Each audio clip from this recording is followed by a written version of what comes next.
Welcome to Surf Club Sports Park in San Diego, California for the 2019 USA Ultimate Club Championships. We have a great women's quarterfinal matchup for you this morning. My name is Emmy Fitzgerald alongside Erin Maraca.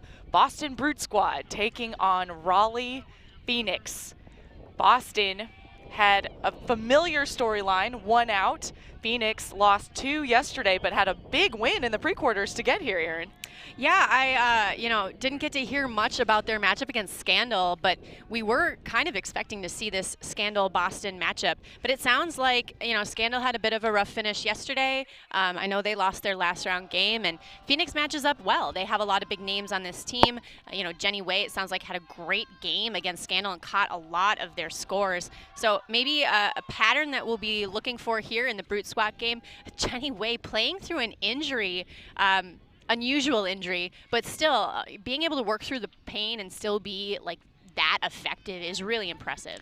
She did sustain a stingray sting on Wednesday night in San Diego before the tournament, and those are extremely painful, but she is powering through. They were on our live stream to start coverage yesterday, and you wouldn't have been able to tell. She's out on the line now. But these teams have met previously in the Pro Champs. Brute Squad beat Phoenix 14-13. So that was a close game. But it's kind of like we've seen all weekend. All bets are off when it comes to nationals. We're also noticing an uptick in the wind in this second round of play, which is kind of exactly what we saw yesterday when we live streamed the Phoenix game in the second round. So as the wind picks up, that's also something that will become a bit of a factor for both teams. Boston Brute Squad, one of the teams that kind of took care of business in the wind conditions yesterday. So be just fun to kind of see how these two teams match up, what matchups are the most exciting to watch, and what kind of defensive configurations we're going to see on the field today. Phoenix in the dark blue jerseys. The strike up line to Jenny Way. Brute Squad in the white, marked by Cassie Wong. Really nice extension from Jones to keep the possession alive. Meisner going inside. Great grab up the line. Powell with the continuation to Worth. Not in. She'll swing it off the sideline. Jessie Jones kind of looking for that next. There's Way. A good seal from Wong.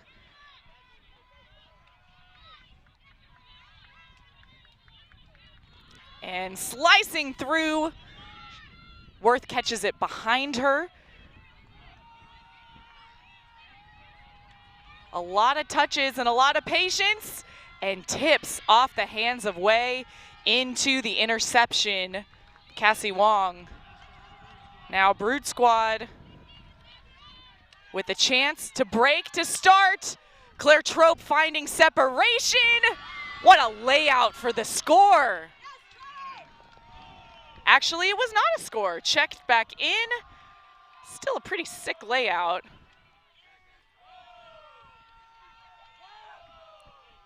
Caitlin Lee with a lot of patience finds veteran Cammie Groom. Now Brute Squad is on the board. Goodness. I'm still coming down a little bit from the last round, I'll admit it, but right away we notice the impact of the wind. Normally in a still game, I feel like that attempted assist over here aimed at Jenny Way would have been a flick throw, which is a different spin than a backhand, obviously. So the extra kind of intention to keep a throw low in the wind and throw a backhand instead of flick, I think was maybe not exactly the path that Jenny was expecting. So an unfortunate little moment where, wind kind of gets in the head of a thrower maybe, or makes the catch harder, but kudos to, I think, was it Amy Zhu on the deep defensive play? It was Cassie Wong. There we go, Cassie Wong. I apologize for that. But she was able to kind of play through and make sure that the disc was on the ground and the play was over, because as we know in the wind, kind of anything can happen. And if you mack it or touch only part of the disc, it can float and stay in the air for a long time. So interesting to see already the Brute Squad prominence, right? And that everyone was open in the end zone. And let's talk a second about Claire Trope here on the left. I mean, really, both players are phenomenally good. But Trope finding that separation in the deep space and just slides full stride. She wasn't in, but still, so much athleticism just to start. I love seeing, too, Trope, of course, very prominent player on the Dartmouth squad, more as a handler, but as a cutter, just crushing it. Now, Phoenix back on offense. In their last game, Scandal broke them to start, but then they answered right away. Will that be a similar story for this game? Jones shoots, looking for Way, and Wade finds her way into the end zone, and there goes Scandal right on the board. Phoenix right on the board. That was clean and pretty. You know, yesterday when we watched Phoenix, they seemed kind of reticent to open up a deep game in the wind. So maybe a couple reps yesterday gave them the confidence to do that. That was a very efficient point and a lot of separation for Way in the end zone there. So far, it is showing a similar story of how the pre-quarter game went for Phoenix, but still so much ultimate still to be played. See, Jenny Way with the dab. I think that end zone run certainly earned the dab.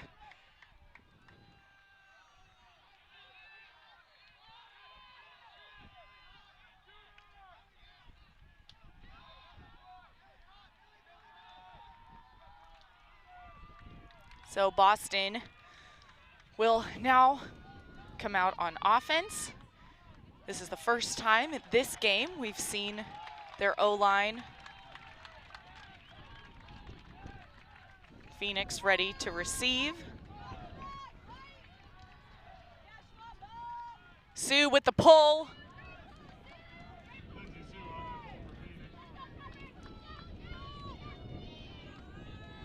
Sinacrope immediately to Werfeli. Hoffman on the far sideline. She finds screen on Tomas. And right away, Brute Squad approaching the end zone.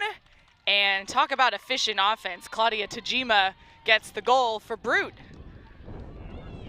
Brute Squad taking care of business, a very good team, a very deep team, a very confident team. We're going to see a lot of elite throwers doing things with kind of just not in spite of the wind, but just not even really caring about the wind. Great footwork from Tajima, making sure she's in bounds. Nice little toe drag.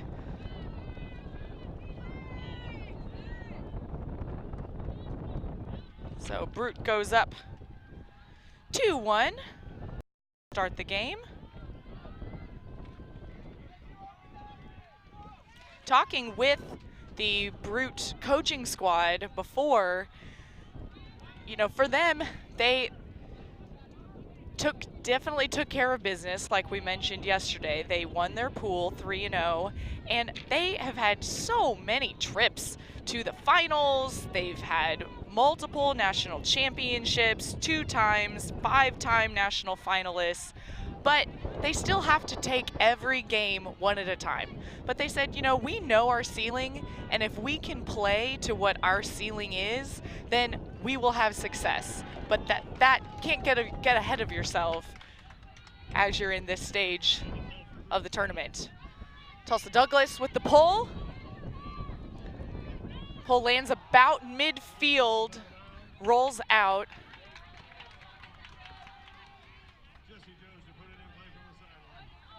So Jones will check it in. Immediately centers to Powell.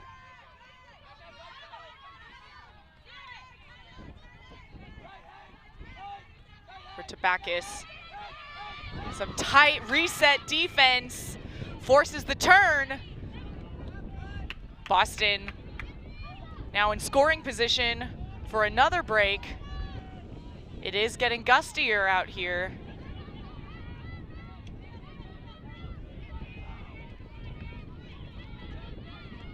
Lee will continue over to Henkin. Just that give and go in the handler space. Puts it out around, and just too much space for Kramer.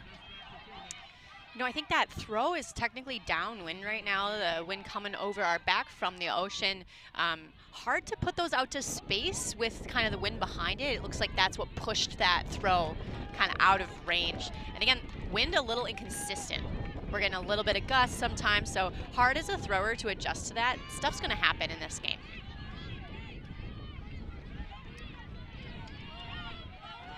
So Phoenix back on offense. Backus on the near sideline. We'll reset it to Powell. And another miscue. Trope puts that one up. And great closing speed from Lauren Sadler. But that same spot as the last turnover. Tough corner of the end zone. High point to Revere. Now Ann Worth should put that around to space. Up the line to Way. Way 2-on-1 to Tabakis. Slices through, and that is a Phoenix goal. Phoenix looking like a team that just knocked out a contender. A lot of confidence in their team, a lot of shots. There was a slicing throw through the cup over here into a tight window that had, you know, a lot of spin on it and was kind of even before stall one, right? Like it was just out of her hand. So great to see this movement so far. A lot of energy from Phoenix. This is going to be a good game. It is already shaping up to be a very fun game. All tied up at 2s. This East Coast matchup.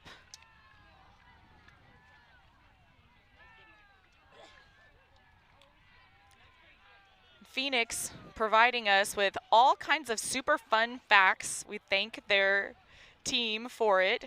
You see Jenny Way.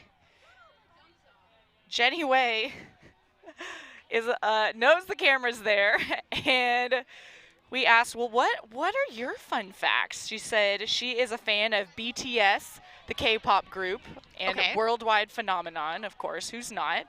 She's a fan of cats. I definitely appreciate that. Also Zumba, pickleball, piano, violin, and auditing, because she is an accountant. I'm glad that she loves her job. So Brute on offense with a Phoenix zone, goes over the top. Stanlin runs through. Now Raleigh trying to get back that break. Sue in the middle. Move it up to Stanland. To Olsen. Swings around to Ledley. What a slice over to Riedel.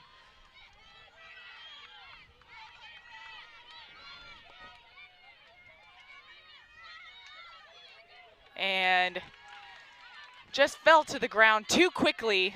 Disc goes back to Boston. Up the line to Malinowski. Long-time player on this squad.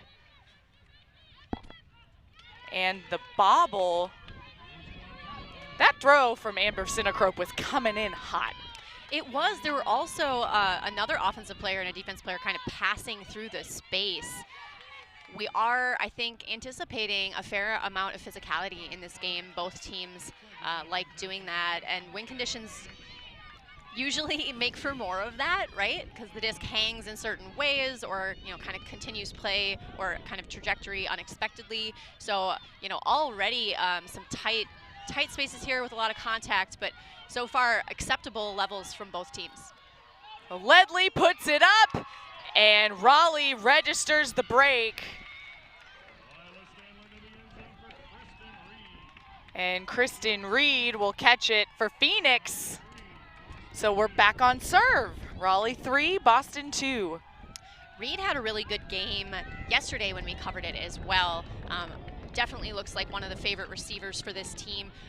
Really excellent way to track these discs. And in the wind especially, she had an amazing play on the near sideline where the disc suddenly dove and she corrected her path, got body position on the defender, and laid out and towed the line in order to save possession. And it was one of the highlights of the game. So, you know, Reed is a really exciting player to watch and just a really smart receiver and really able to power catch well. I love these sideline looks. It really makes you feel like you're part of the game.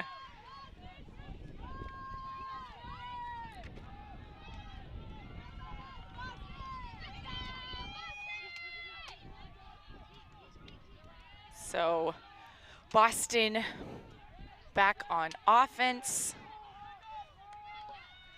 Their first time going this direction in this game.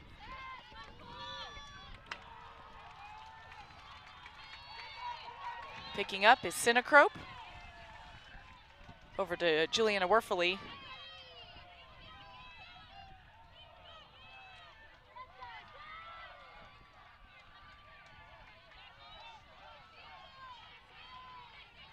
Looks like a zone look here from Phoenix sitting in some of the spaces. So Brute Squad will have to figure out how to adapt to this, and they slice through. So Hoffman will find Angela Zhu.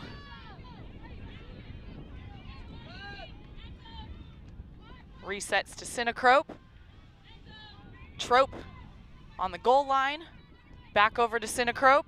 And streaking across, once again, Cami Groom. We're all tied up at threes. Oh, Cami Groom. She's so fast. I would love to throw to Cami Groom. Sounds like so much fun.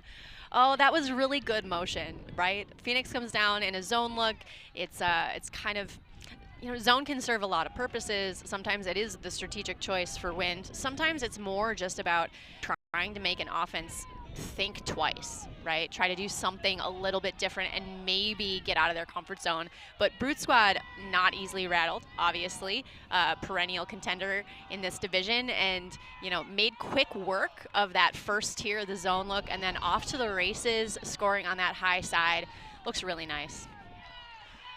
Leanne Hoffman and Elena Schwam having some fun on the sideline. Hoffman, such a veteran. I mean, you say that. You could say that for most of the team, which is a good segue to our trivia question. Brute Squad, who is the player with the longest tenure on Brute Squad? With so many veterans, who do you think has the longest tenure? You can tweet at Aaron and myself.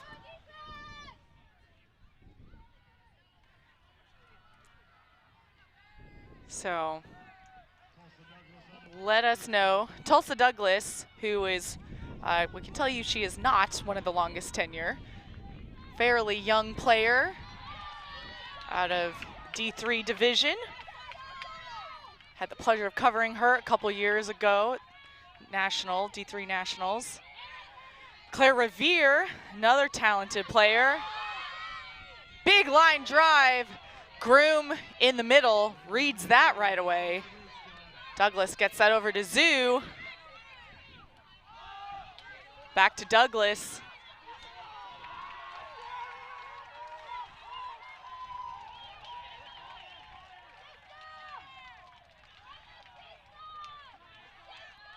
There's some sagging from Raleigh. Slices through to Groom, and Groom puts one up in the air. Two Raleigh defenders. Nice D. And Vicky Nagus says, not right now. That's not going to happen.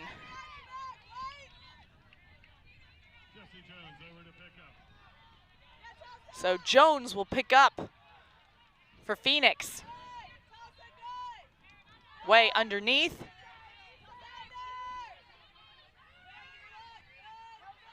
Some quick dishes. Jones will put that one out into space. Backus versus Douglas. Backus over the top, but foul called.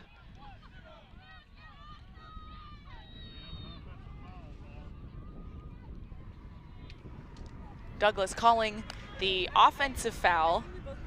Take another look. This great backhand. Did you see any? I didn't at all, but I was really fast. So each player is entitled to their own vertical space, but that is only if there's contact. Contest. Okay. What was your stall, please? And your stall? Okay, that's what I thought.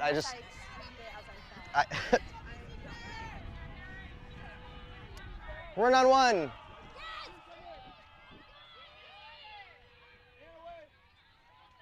Right, back in play.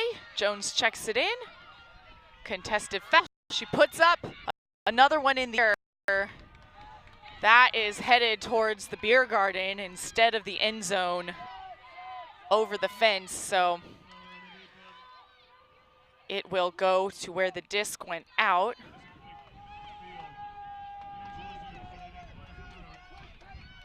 Zoo resets to Douglas. Zoo. Groom involved in several of the scores. Right on the goal line, not quite in. So back over to Zoo, to Groom to Zoo, through lots of short passes. That's a score for Brute Squad. This Brute Squad team is just so impressive, and they have so many kind of weapons, right? They're very versatile. In that regard, that end zone set is entertaining and also informative for peeps at home, because really the rest of the team just kind of let some folks work in the space. End zones are tricky that way. I think a lot of people tend to want to clog or, want to get into those weird break spaces, but that was Brute Squad letting some of their stars do the work. And kind of let them work their matchup. And when you've got so many players on Brute Squad who are, world's representatives and, former like U20 and U24 standouts, and I mean current U24, right? Like it's so difficult to match up 7-on-7 against this team. And Brute Squad, to their credit, right? Like not going to the well too often, kind of spreading the love out and then letting people shine. Yes, so back to our trivia question. Thank you to those who have tuned in on Twitter so far. We do have the correct answer. Who has the longest tenure on Brute Squad?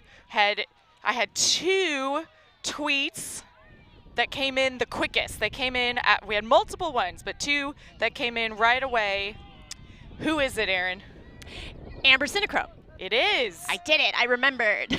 So Amber has been on Brute Squad for 14 years, not consecutively, but enough to have a teenage child. That is how long she has been on Brute Squad. That's a lot of dedication, and you got. Oh, that's clever. Yes. Speaking of dedication, there's Caitlin Lee with dedication in the cup. Now, Brute on defense. I was going to say you got to be having fun. To be on a team for 14 years, right, you got to kind of be fulfilled by the competition level and feel like they're your people and just be having a lot of fun. So awesome that she keeps coming back to this team. That speaks very highly of kind of the Brute Squad work ethic and culture. And one-on-one. That is a turn. Very, very intense pressure from Raleigh. That is a force D. That is a great bid there.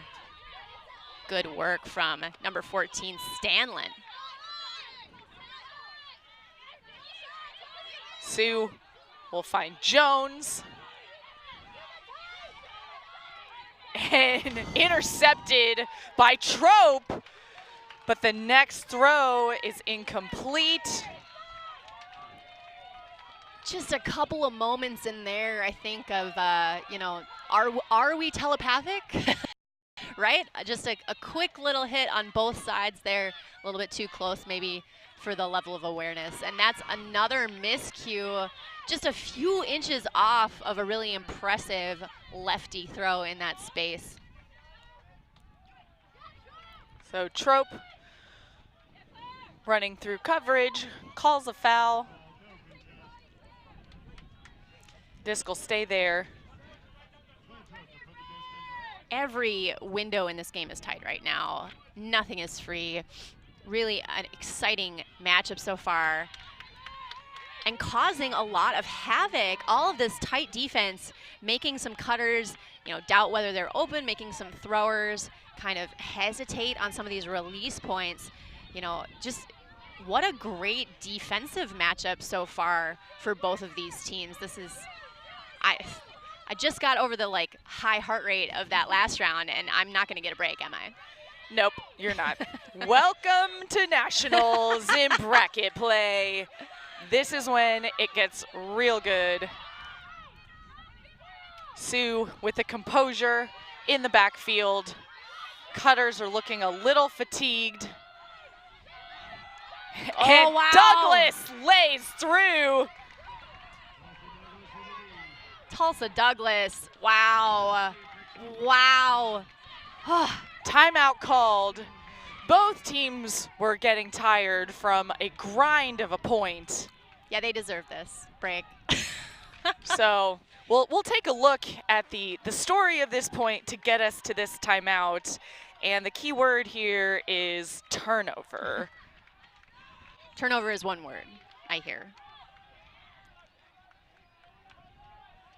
Look at this. But I mean, some forced, some unforced. Very cool. Trope just, I got it, but Tulsa not quite ready.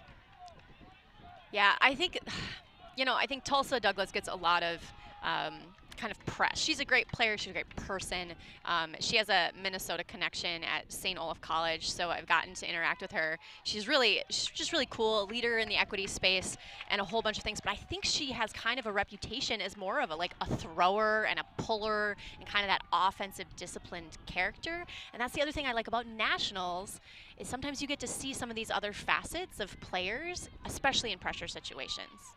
So we're taking a look at our commentary source stats, see how we got here. I mean, not that many turnovers really for either team, but everyone counts. Lee to Douglas, back over to Lee. Finds Trope.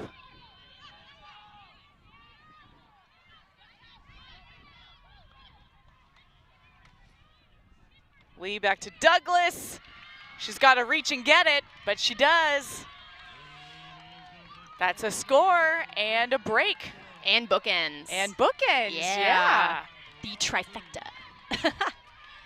Oh, this patient Brute Squad end zone, I love it. It kind of serves to, I don't know, kind of lulls defenders into a bit of a groove, right? You start to expect that these wide swings are gonna keep happening, and then you're suddenly out of position and a smart cutter takes advantage of that. So Brute Squad will go back up a break.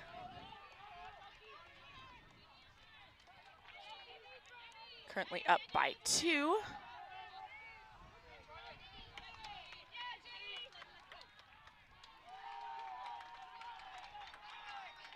Well, as we've seen so often this weekend, being up a break is not a promise or a guarantee, but always exciting, especially now that we are in quarterfinals, and that means that we're going to have a couple of updates for you up in that top graphic about where the other games in the women's division are at right now, trying to make sure you keep track of the whole thing, which is not easy to do right now, but we're happy to give you as much information as you can as you enjoy this coverage that Fulcrum Media produces.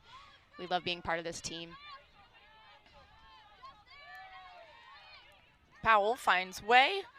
Brute Squad in a bit of a zone look. Goes back to Powell.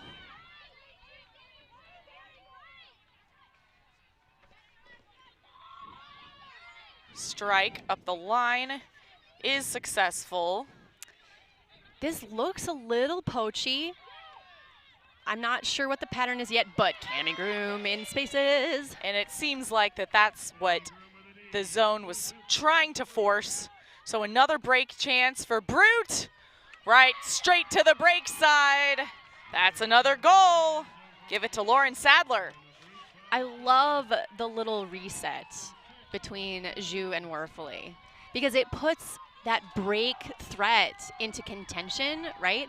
The defenders downfield are supposed to trust the mark. They're supposed to put their, bodies on that far side. And if you can do this dishy around, you either put a player in power when you're in the field proper and someone can get, especially a Werfele, right, can get that backhand hook off. But if you time it right, you get that clean and pretty ends. They must drill this all the time. It looks gorgeous. So Phoenix takes their first timeout of the half. A fun fact about, a fun fact about Phoenix. So we talked about Jenny Way and her love of cats. They have between all their players 19 cats associated with humans on this team. There are no independent cats. That might be more cats than some teams bring to tournaments, right? I've played at tournaments with 13 people. Their team has more cats than my women's team had. Oh, goodness. Going to, not, in the end, but going to some tournaments. You can see I love the fire and the pump up. Erin, coach's corner time. What are you saying if you are the coach in the huddle? Well, you have precedent evidence that you can hang with Brute, right? You lost on Universe Point the last time you faced this team. This is this not so gentle reminder that we deserve to be here. We deserve to play this game. We knocked off a really high-level competitor. We have kind of earned our stripes. We're here to do this thing. We've been close before, right? It's really a identity check, but also, you prepare all season for this, and part of mental toughness is acknowledging, look, we've done the work, right? It's time to just play, and we can hang with these individual matchups because we've shown it before, and we have the people and all of that. So, it's easy to get people pumped up if it's all just kind of a reminder of who you are as a team and why all of these players play on this team. And I think Phoenix, to your point, have a lot of kind of strong connection between them. It sounds like a lot of them spend a lot of time together outside of the team, and that can form bonds that are unbreakable in situations like this. So Phoenix on offense.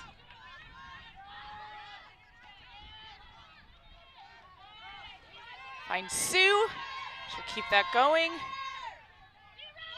Brute gets out of their zone look. Powell on the near sideline. Dishes over to Jones.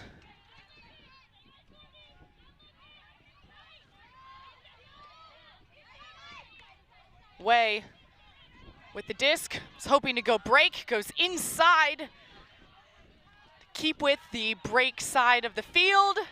Little lefty backhand, Jenny Way. In a gentle heckle, I apologize. They've been calling Jenny Stingway today. It's not slowing her down. It's as you said, that's a lot of pain, and she is handling it. I would not have known if you had not told me, if nobody had come over and reported it to us. I don't think any of us would know that she was injured. And as a person in a boot, I say that with a lot of respect. Respect to you, Jenny. Hooray for Jenny Way. I feel like there are a lot of rhyming cadences with Jenny Way's name. They will probably stumble upon them by accident over the course of the broadcast, I would assume. I'm also, I was talking with some of the other folks on Phoenix before our last stream and before this one. you know, they're really proud of the makeup of their roster. There are some other really big names besides Jenny Way and this team, including Claire Revere, including Ann Worth, including a number of other women who have made a splash in that kind of, it's the Raleigh area, right? But you said there's some other people kind of in satellite orbit of Raleigh, not necessarily throughout the triangle. Right. We'll keep it loose. And triangle area is so strong, both in the college area for women's and the youth area for women's, you know, YCC, and obviously the performance of their college women's team. So, you know, they know they can hang, and here they go. What a great interception from Powell to Murphy. It's flying, and they can't hold on to it. A little bit of unfortunate circumstances there. I think there is a little bit on both sides right now. I'm just trying to go a little bit too fast. You got to get your weight under you, especially if you want to keep the disc down right now.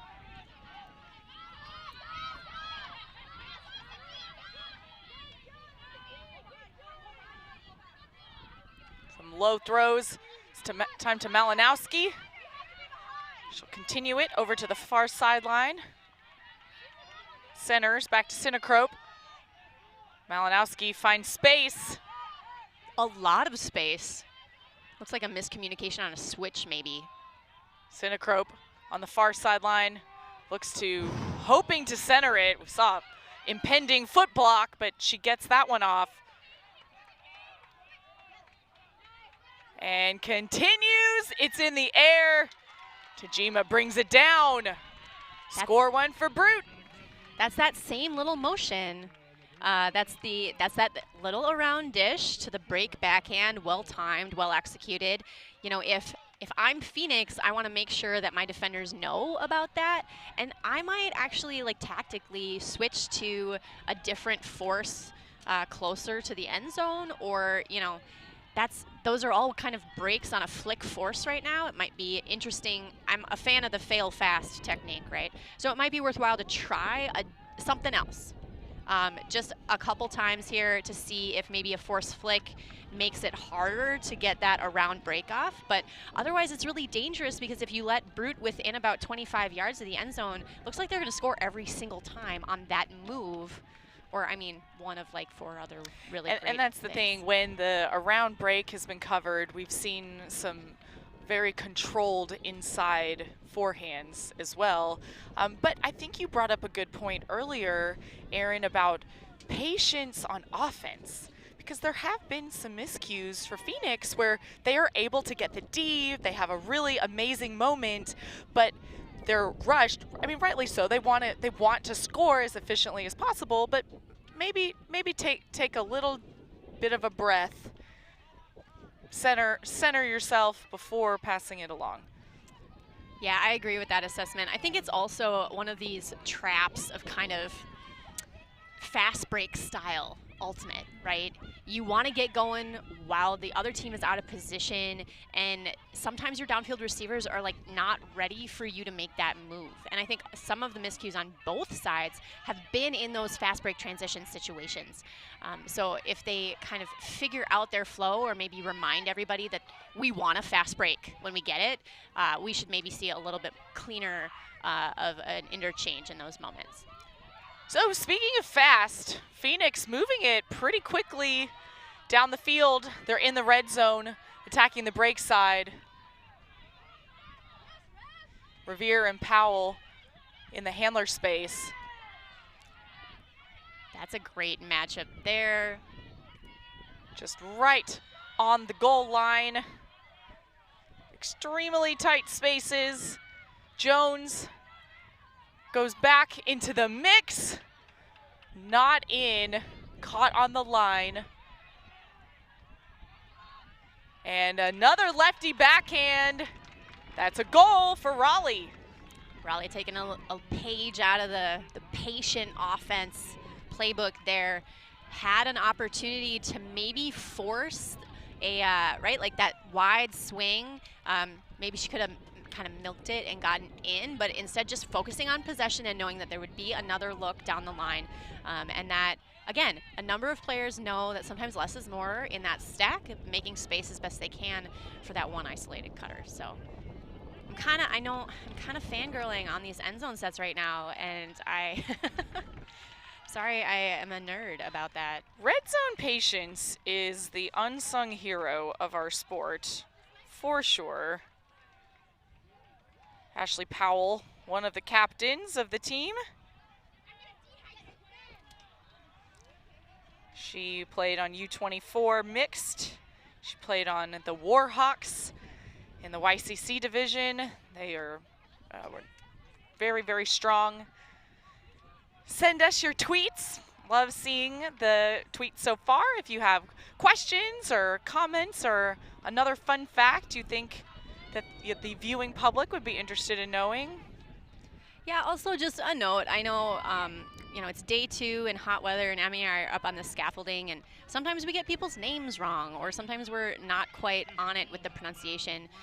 So like, we want to do a good job for y'all, and we want to do a good job for the folks on the field. So, you know, if you notice something that we need to know about, like, give us your feedback. We'd be happy to do better. So Brute also moving quickly right outside the end zone.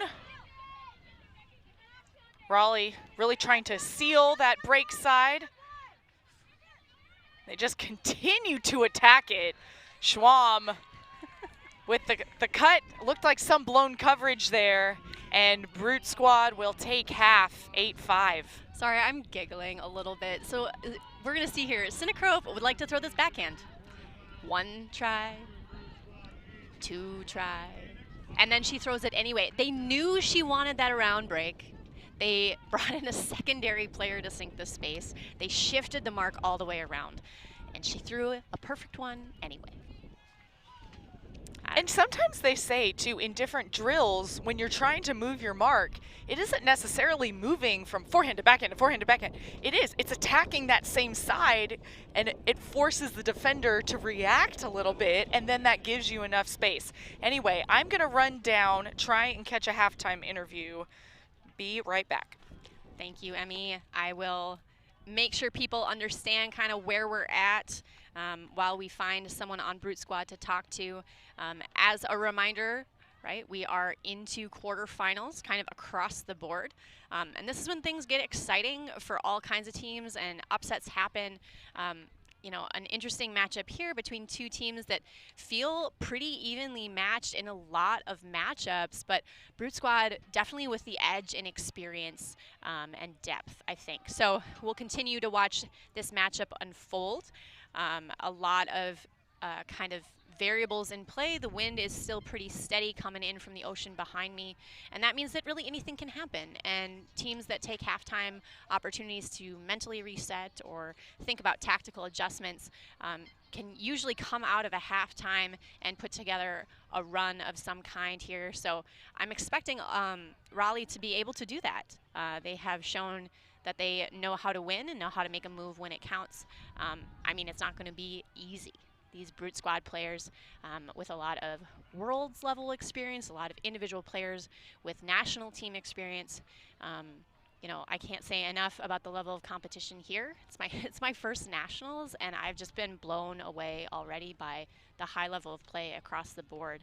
So really excited to be here with you all. As a reminder, these streams are brought to you by VC Ultimate. USA Ultimate is a great partner in this field for, you know, VC and another number of our kind of named sponsors.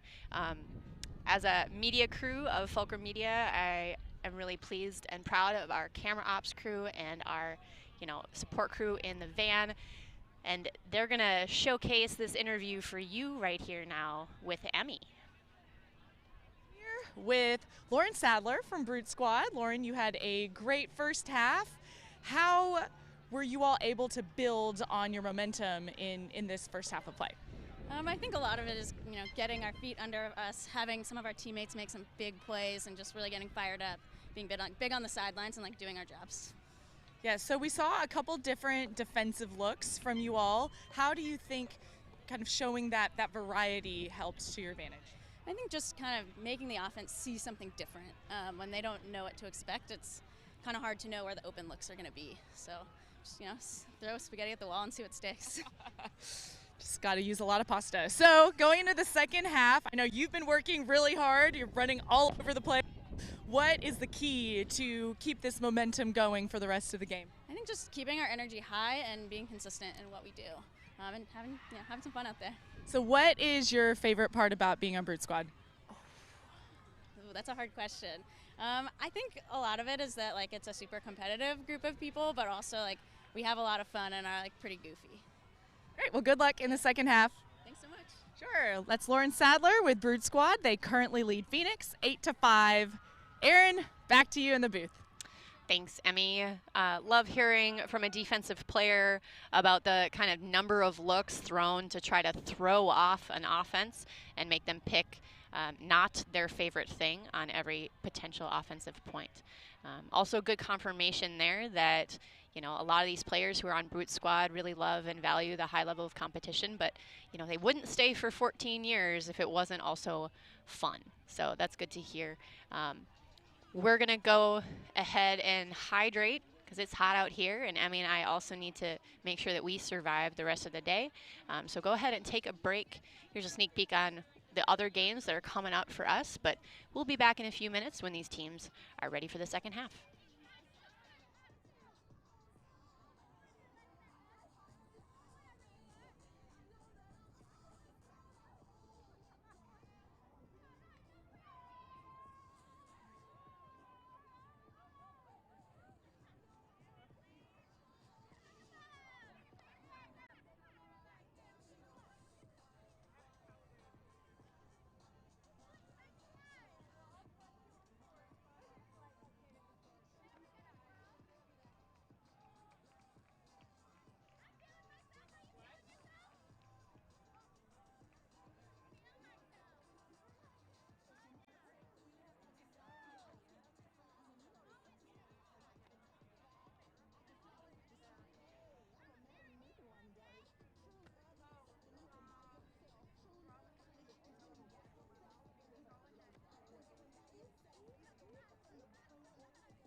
Welcome back at halftime, where Boston Brute Squad leads Raleigh Phoenix in this women's quarterfinal matchup. Take a look at the bracket. Emmy Fitzgerald with Aaron Maraca. So in the pre-quarters, you saw Nightlock defeating Wildfire, Phoenix over Scandal, Sixers over Nemesis, SWAT over Traffic. That led us to Fury Nightlock, which Fury had a handy lead earlier. Brute where we are. So the winner of this game will likely play Fury. Riot, Sixers, Schwa, Molly Brown. What do you make of it, Aaron? You know, I think it's exciting to see the Sixers, Phoenix, and Schwa and Nightlock all making the quarters. I'm not completely familiar with how many upsets happen during pool play, right? But good to see how close those games were. Also good to see a couple upsets in the mix. I think that's exciting for viewers at home. I think there are people who actually tune in and only root for upsets, right? They want to cheer for the underdog. So fun to see that. Certainly a lot of different styles of play in those teams. And that's where I really enjoy commentating for teams that maybe I haven't seen before. So it could be fun to see teams or some of those games later and see the stylistic differences between regions. So the second half is underway. Boston Brute Squad in the white on offense. Amber Cinecrope with the disc.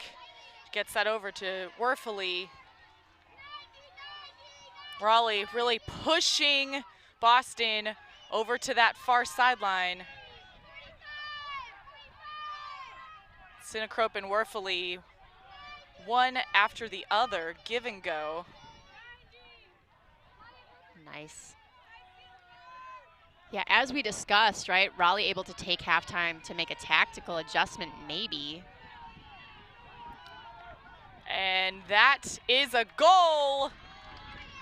Cinecrope gets the score.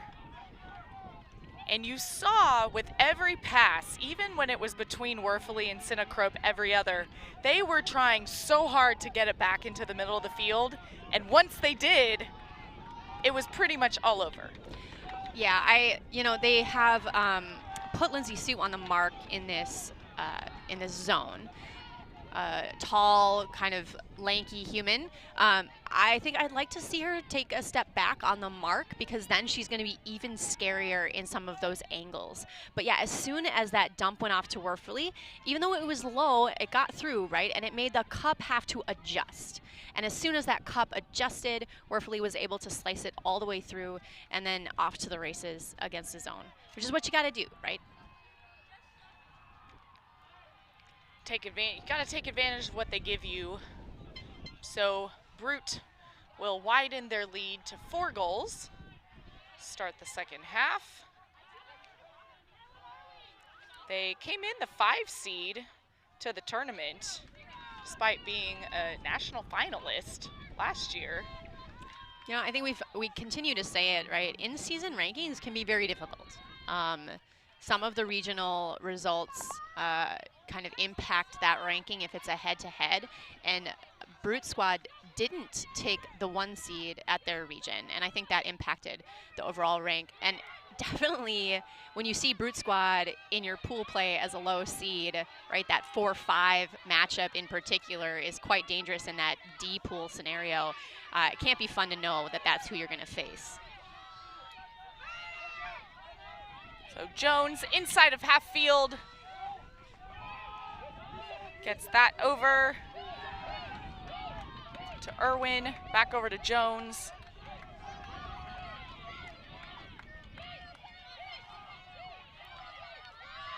She'll find the reset. Powell, it's floating! Caitlin Lee gets to it first. Zoo picks up. Groom with that one-handed catch. Lauren Sadler, talked to her at halftime, gets the first goal of the second half for Brute Squad. Second goal for Brute Squad. Yeah, you know, Caitlin Lee and Ann Worth matching up is a great one too. And I think what just happened to Worth was that she thought it was going to float longer, and she kind of waited where she was. giving Lee an opportunity to get body position, and then once she got the read and realized it wasn't going to float and sail, was able to accelerate through there.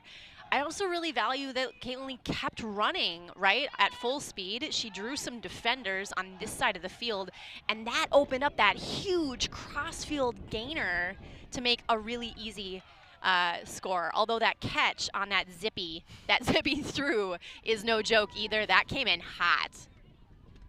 And just full stride with the continuation to Sadler.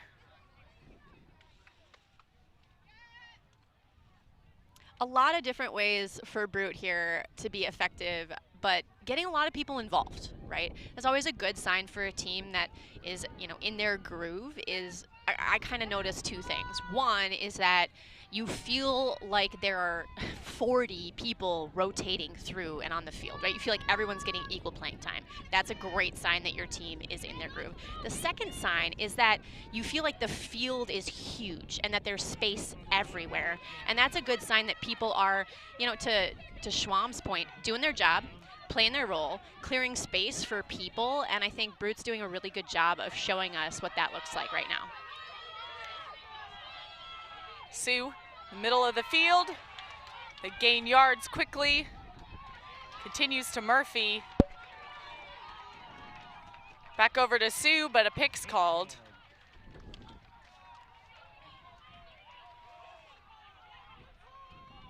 I don't know if anybody else noticed that, but that was a fun little Claire Trope defensive maneuver as she kind of flashed the strike lane and was available for a switch.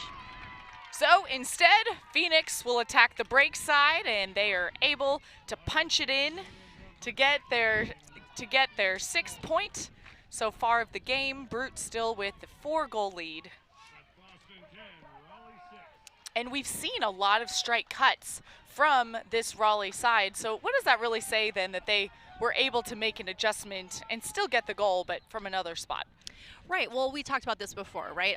Some of defense's job is to, like, actually get your hand on it, get a D, and convert a break. Some of your job is really just to make the offensive line have a tough time and not be able to just do their favorite thing over and over and over again.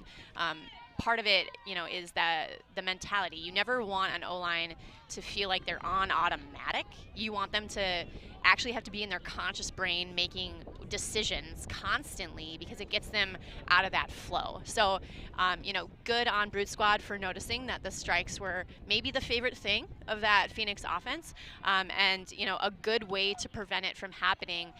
You know, capable teams find another way to score. They find a good plan B, but it's a small victory in some regards for a D-line to have made the team go to plan B in the first place. So other places on the field, Fury up against Nightlock, 10-5, same score as we have here. Brute on offense, one-handed catch keeps it in bounds.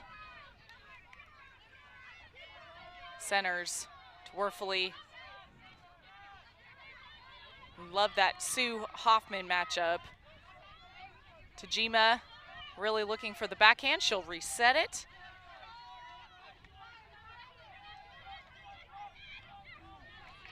And Hoffman, through tight coverage, get it back to the center of the field.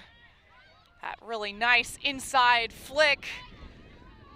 Now Brute in scoring position again. Quick dish to Tajima. That front corner, see if she'll center it. Yep.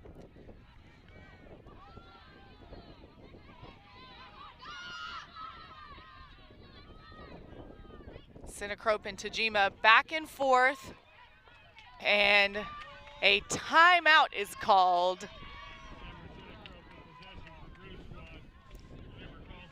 Moving quickly, but they give you timeouts for a reason, so. That is, it's, you know, a lot of players, both on O and D there, seemed a little bit, I don't know, out of it, less than at their 100% quickness or speed. So, you know, looking at your end zone that you're used to seeing, like, clean and easy lines and spaces, but not seeing that for Brute Squad, Yeah, absolutely. Use a timeout here. Remind your team, give them a breather, get them some water. It is hot. It's hot out here. And sometimes all you can do is clear your mind and give your team a chance to be more efficient in the space.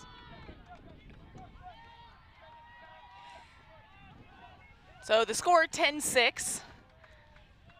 Brute up by 4, hoping to make it by 5.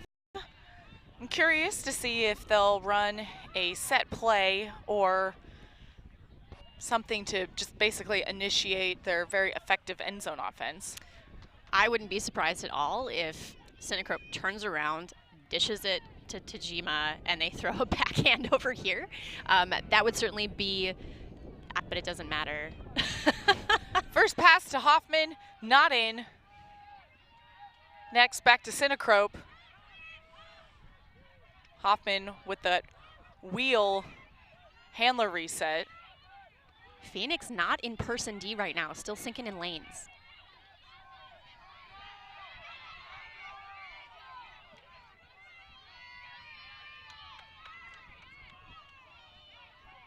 Hoffman and Synchrope with the give and go. Finds an opening though in the end zone. There's Lane Cedar.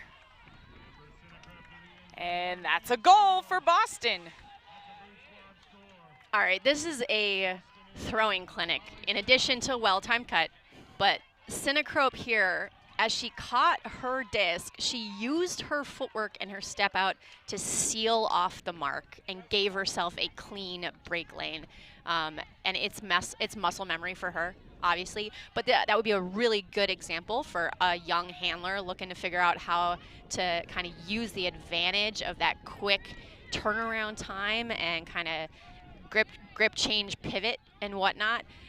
This is textbook. I've been trying to like explain this from my boot for a long time, and I can't show anybody, right? She just stepped through there, but she used the back of her heel on that step out foot to seal and get her back around that mark, so the mark had no chance to get a hand in there. Using your body to pin them for good positioning. It's not different than what you would do if it's a deep shot in the air. You're trying to block out. You don't have to use contact for it, and that happens so well on the throw also. It's hard too because I think when we teach young players how to do these things, sometimes we teach them in individual components.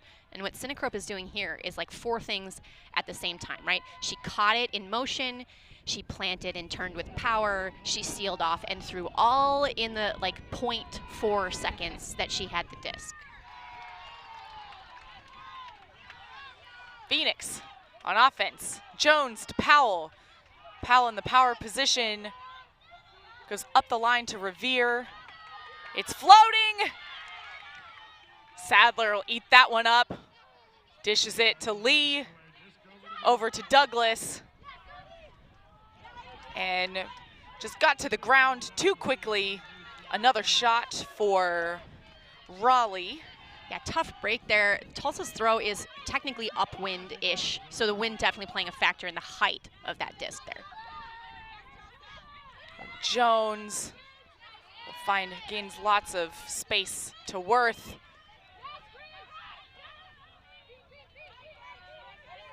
Some quick dishes.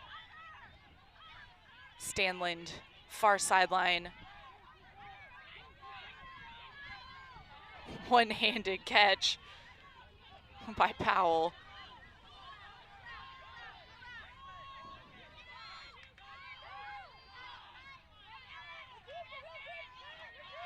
Really tight person matchups, and when that happens, those types of turns will happen too. They will, and what it looks like stagnation in the stack, but what it is a bunch of people who feel covered, right, and don't want to necessarily clog and not feel open. But unfortunately, sometimes you have to be kind of the sacrificial cut. You got to get things moving for your team just to make defenders move and like respect the motion. So you know, a little bit of a sign of a little bit of tiredness here on the side of Phoenix. So Brute not able to convert on that possession. Disc will go back to Raleigh. Seeing a little bit of a defensive maneuver here as Caitlin Lee kind of sinking some lanes and being clever and in the space. Now we're transitioning back into more of person, at least for Caitlin. Maybe given a little license to be a smart defender in some of those lanes. That can be really hard to read for an offense. If it's just Caitlin Lee floating in spaces, but everyone else is tight on, it can be really, really confusing. So timeout called. Phoenix wanting to take a breather. I did get a peek in the Facebook comments during halftime, and someone had a funny comment. They said, you know, having this team called Phoenix throws me off. What if Phoenix, Arizona had a team called Raleigh? That would be... My eyes would cross. If they played each other, my eyes would cross. Okay, let's take a look how we got here. Just such tight coverage.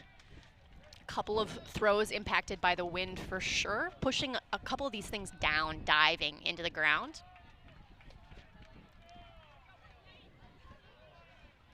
So a good chance to reset. Take a quick breath, sip of water. Yeah. I also saw a comment, you know, I think Jen has a lot of nicknames, and since they just added Stingway, but I guess she goes by J-Way in college. So, Yes. To your point, and kind of when there are rhymes available, I'm sure she's got a whole booklet of nicknames that people refer to her as, but definitely a name that we should all know and keep track of. Certainly looks like one of the dominant players on the field right now. Back in, Jones with the disc, quickly, and the next throw to Revere.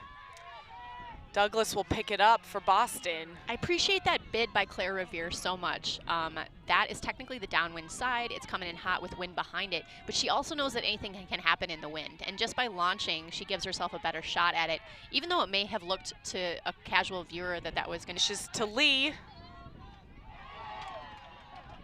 Center it back over to Douglas. Boston looking for their 12th point. Floats. Douglas is there. Some tight handler coverage, but one hand to the end zone. That is in. Brute Squad gets it. Aaron Ray with the goal. A lot of patience there again from Brute Squad. I think Cassie Wong thought that may have been for her and like too high and far. She turned on the jets at the end right there like it was intended for her. But notable on this point, right? A lot of lateral movement from Brute Squad, but these full swing. I mean, the observer's right there. They make the active call, but it looked a little close. It looked very close. This is where we tell the internet to go shenanigans. Folks at home, do you think that was in or out? We have enough footage probably from the weekend so far of towing the line that we could do like a did they get it right or wrong over the course of the weekend. There's so many. It's kind of incredible. I don't feel like that's that common of a situation, especially they've like all been in the end zone too.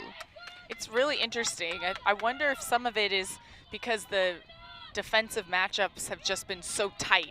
The spaces that the receivers are cutting to are even tighter, but we do not have best perspective, No, nor we did don't. our camera there. No. And we also don't make calls. So, Trope And pulls nice pull. right on the goal line.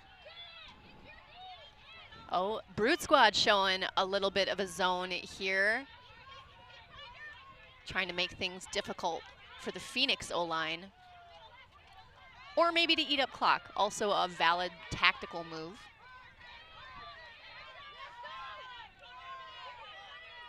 See, kind of we're pushing towards the sideline. Right now, Ledley has the disc and just almost intercepted. That sailing One-on-one. Angela Zhu gets the snag.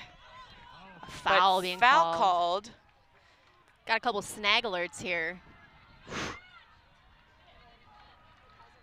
I was just noticing, and I was trying to see if I could find a reason for it, but you know, Phoenix started the game on a huck look to Jenny Way, but hasn't really been having a deep game since, and I'm wondering if that's because Brute made actually like a tactical adjustment. That's a great grab. That is a great grab. A rules clarification: if contact happens after the disc is caught, that's not a foul. It's after the play occurred. Right. The contact has to inhibit your ability to make a play on the disc, but we can listen in, which is great. Okay, so retract. Retracted. Okay. Yeah. Cool. Okay. All right. Retracted call. Coming in on one. Way to work out. So Parker has retracted her call after some discussion. But an unfortunate turnover there on a tight IO intended for Trope. Back on offense.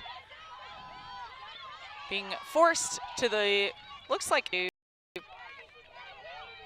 forced to the far sideline. The disc is up, but there is a call. That was a pick call, so it's a turnover. Canning, far sideline, over to Zhu. And continues to Trope. That's third. Even though it's not, 100% completions all the time, sometimes that momentum and trust that your team is doing well and that they're continuing to kind of do their thing can help you get the disc back and into flow. It's all of these, none of these Brute Squad players are holding on the disc for more than about 2 seconds, which is incredible. And that means that the cutters are well timed. That means that they have a lot of chemistry. It also means that they are throwing to the first available open person, which is a beautiful thing and something that I wish more. Henkin will continue over to Ray.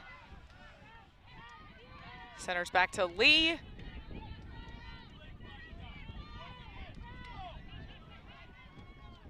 Backhand force. We'll switch on the mark. It's hanging.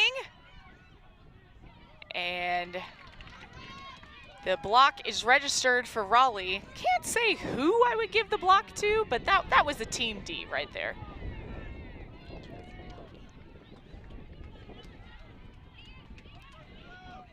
So Phoenix now on offense. Very tight coverage.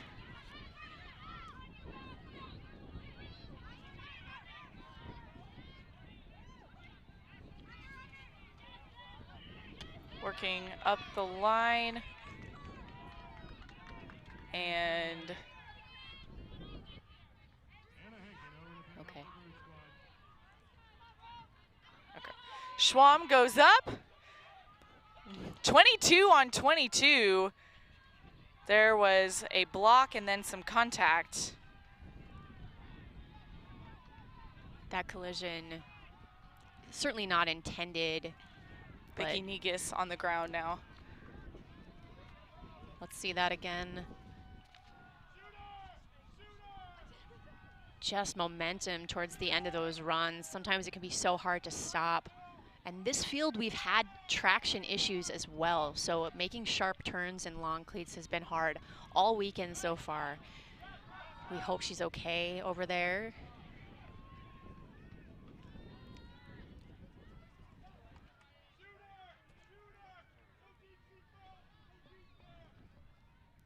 All right, well, they are taking an injury sub currently, but our own Tony Leonardo has been out and about on the field looking at scores. Tony, what have you learned out there? I don't know if Tony can hear us right now. We will try to come back to Tony when we get audio on him. In the meantime, of course, focused on the wellness here. Oh, looks like it seemed more like a collision that could have been, I don't know, maybe concussion related, but definitely favoring the right leg, which is unfortunate. I did not see a tangle, but sometimes if a joint lands first on the ground, it could be a knee. We will hopefully get an injury update for you at some point. Never like to see that happen. So Rachel Kramer will make the injury substitution for Brute Squad. Disc is live, back in play. Worth will check it in at the goal line.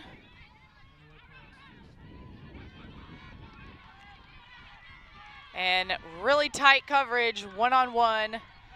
However, there is a foul called at the disc.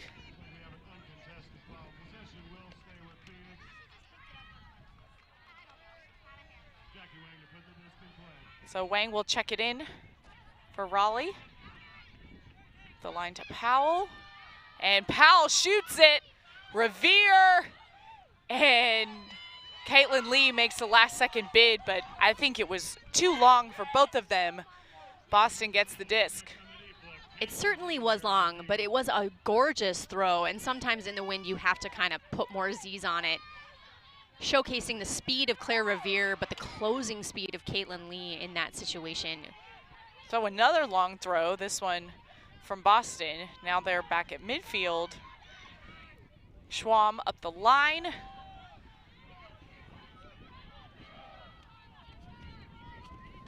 They'll continue attacking closer to this near sideline.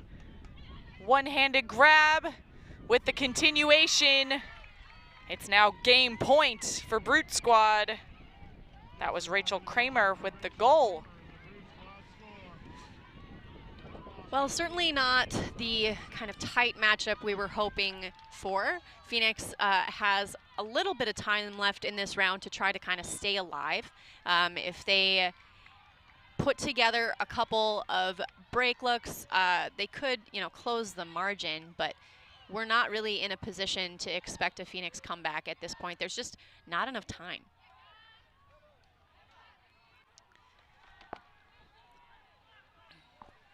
So, Boston 1 point away from another semifinals berth.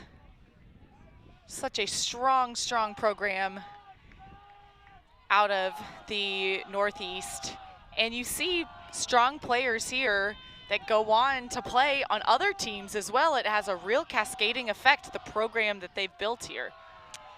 I agree. I also, the core of this team has played together for so long. We talked a little bit about how those chemical bonds can be unbreakable, and especially when you get to pressure situations and advancing through a bracket, if you can rely mostly on muscle memory and ingrained chemistry, it makes everything else a lot easier, right? You don't have to manufacture it in the moment. You don't have to think about, that mindset of oh gosh, we got to make something happen, because your default, right, is I've played with these people for 3 or 4 or 5 or 14 years, and you know what they're going to do, and you know they're going to be available, and you know what they can throw, and it's amazing. So Phoenix on offense trying to keep their bracket hopes alive. Peasley with the disc on the kind of far third of the field. Peasley is a player that I got to coach when she was younger. She was a handler in high school. She told me that she, basically when she moved out to North Carolina, she told everyone she was a cutter. I love it. Lindsay Sue.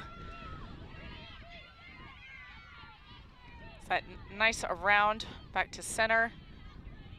Well, there's open space. She wants it.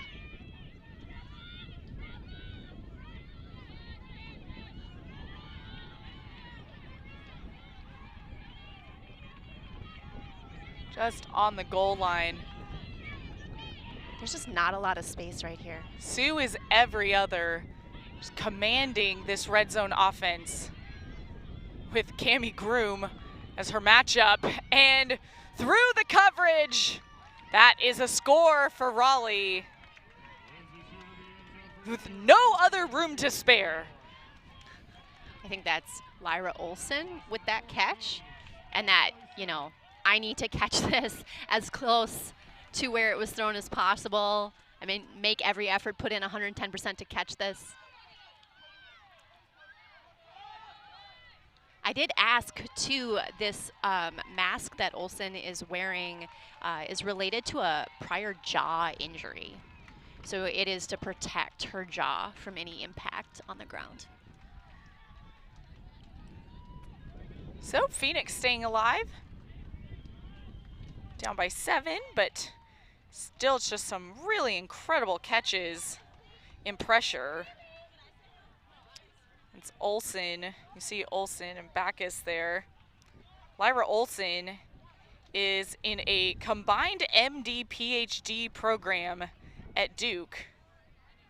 And she has a hat tournament wedding on April 27th, and everyone should come.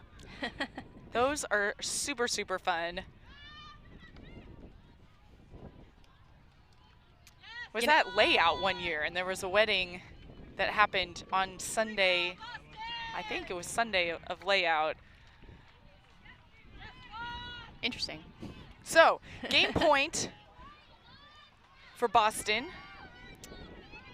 Boston's O-line, obviously very consistent. I did want to take a second here. You know, if you're Phoenix and you have to play Brute Squad in this quarter, it's a rough way to end your season, but they have a lot to be proud of, right? They completed some upsets in nationals that maybe not everyone expected them to do. They matched up well in a lot of positions, and I think especially for a program like theirs, you know, there were a lot of lessons learned. There's a lot of good things building, and I think they definitely are a strong contender for future development. They have a lot of stars to build a program around.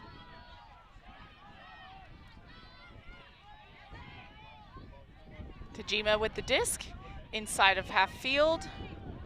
It's getting a little bit gustier. And the wind probably a factor. So Raleigh will pick it up. The wind was not their friend in the game against Wildfire. Malinowski playing Wang very close. Foul called. Wang will get the disc back. Our next live stream game will be 5 Eastern, 4 Central. Pony versus Rhino. And Stanlin catches it, middle of the field.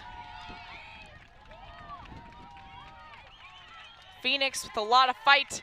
Parker faking off until she finds the right receiver. It's Wang. Parker up line.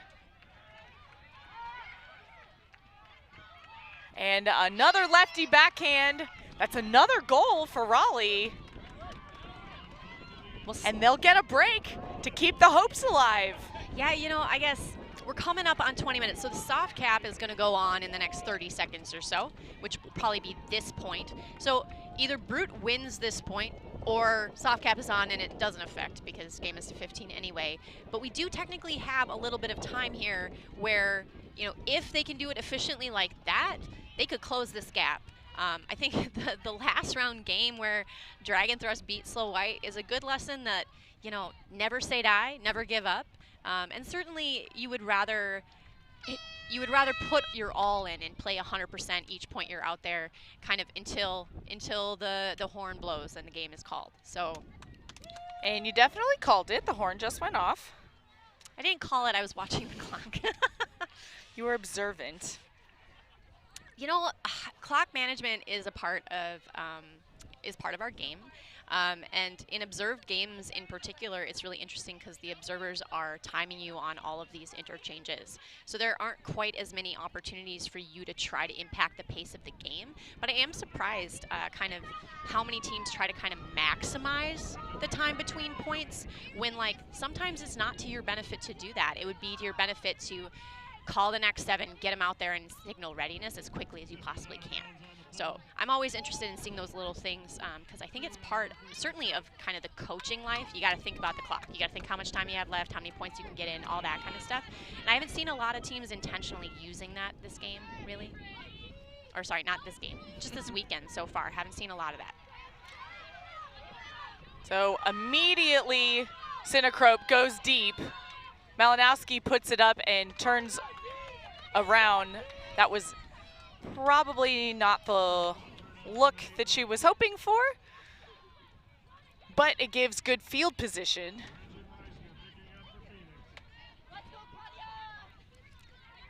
So Meisner will check it in where it went out maybe about 20, let's say 23 yards outside of the end zone.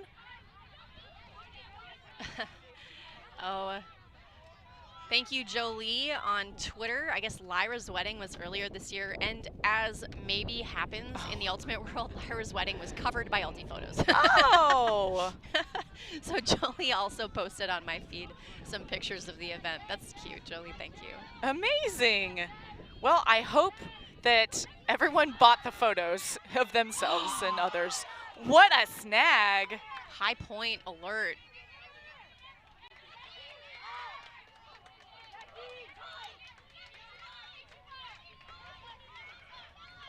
You know, we haven't had a quote-unquote play of the game yet. I would be interested to hear from folks who have been watching the whole time if they have a contender. Obviously, there's still time. That high point was a really nice one. We had that D over here close. Claire Trope's layout earlier was pretty cool. Oh! Whoa! Speaking of. That is a smart and effective layout D. Brute Squad just trying to close this out, and they will try a one throw. And Tajima puts it up to Grignon Tomas. And that will do it. Boston headed to the semis.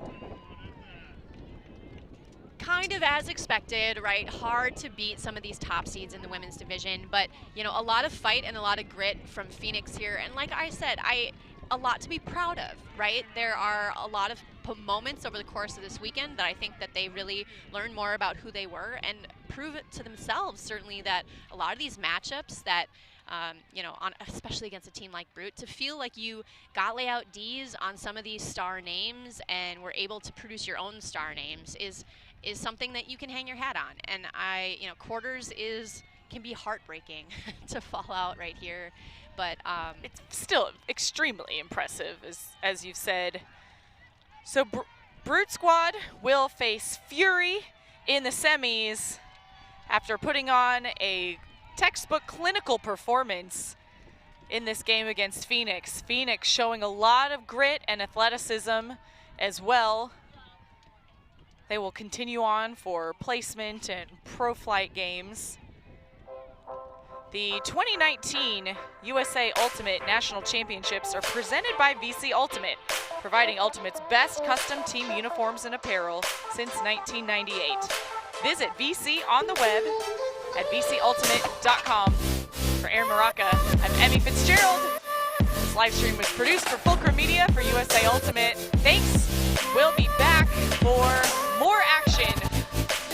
USA Ultimate. See you later.